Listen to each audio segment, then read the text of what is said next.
Okay, here's part 2 of the Harlequin floor pattern that I was showing you guys yesterday. I got my tape down using the picture frame as my guide, and then correction, I did 1 foot off the wall using my chalk, what do we call this little thing, chalk popper. And then I was going to do the opposite triangles there, the little diamonds, black. Instead, I went with a brown stain with some light blues inside there. So I'm going to show y'all how I got that look right here with the brown and the blues.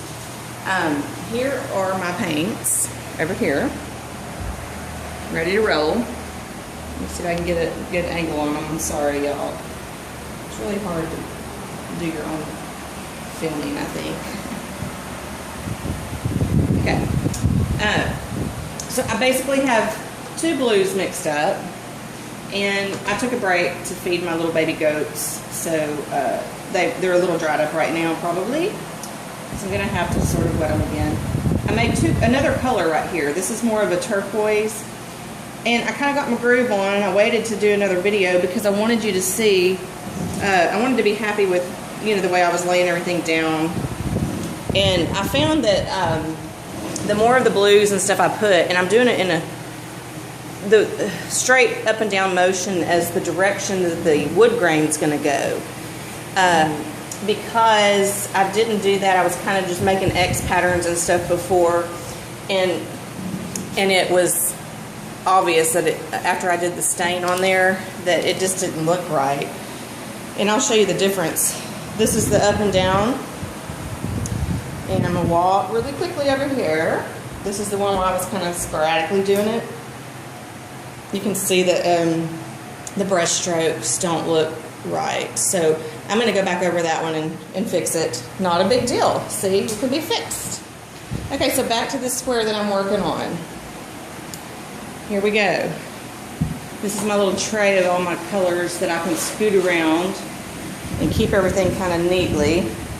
I like to get into these corners too. I think it looks really pretty when I go over it with the stain and then I do the wood grain tool. See, I'm mixing the blues. I got more of a turquoise blue and more of a sky blue.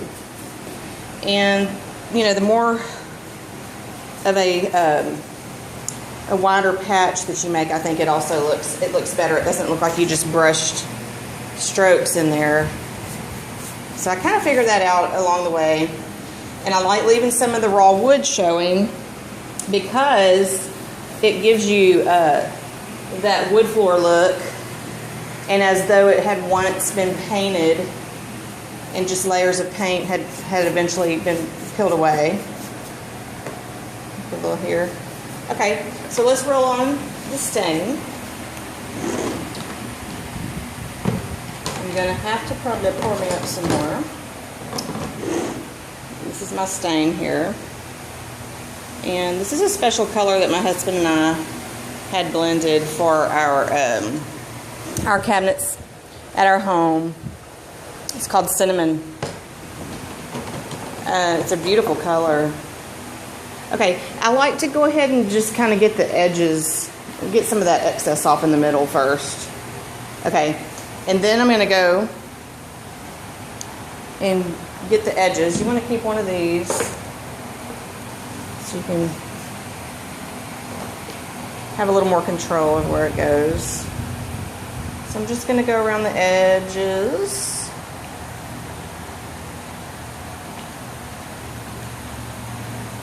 Like that. Let's get some more paint or stain, whatever. Okay. Pick up some more. Now we're going to just bust it out in the center here. And I'm actually working at a different angle than because I have the camera going and I'm not sitting in the right spot. I'd normally be going like this because I'm working on. Try to press, and I try to get the stain to get deep down into the deeper cavities of the wood floor. This is just a treated wood floor, and I'm sure that it was meant, you know, after the barn was built, you could cover these floors in flooring of some type or whatever. Well, I'm so sorry. I'm trying to cut corners, and I'm just, you know, using what I have and using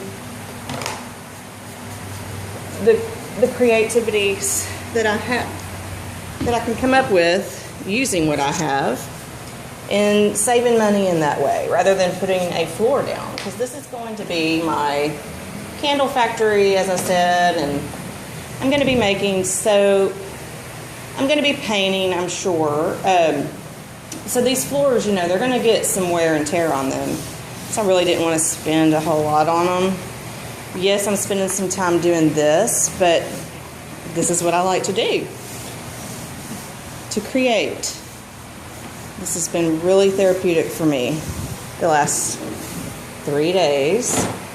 I am ready to get finished though. I have some wood piece little sprigs here. Y'all see that? You just move it out of the way. Okay, so wood grain tool. I start at the top of the diamond. Rock and rock it, rock it, rock it, rock. And bring it on down. Look how beautiful. Isn't that beautiful? So you kind of get lost in this. I had 24, I believe, squares left to do. I'm halfway through. I did take a break.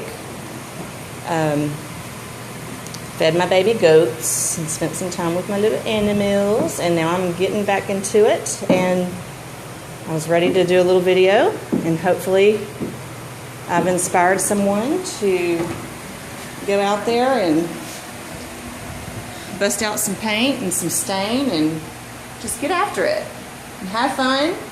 There's no rules to it. Skies are the limit.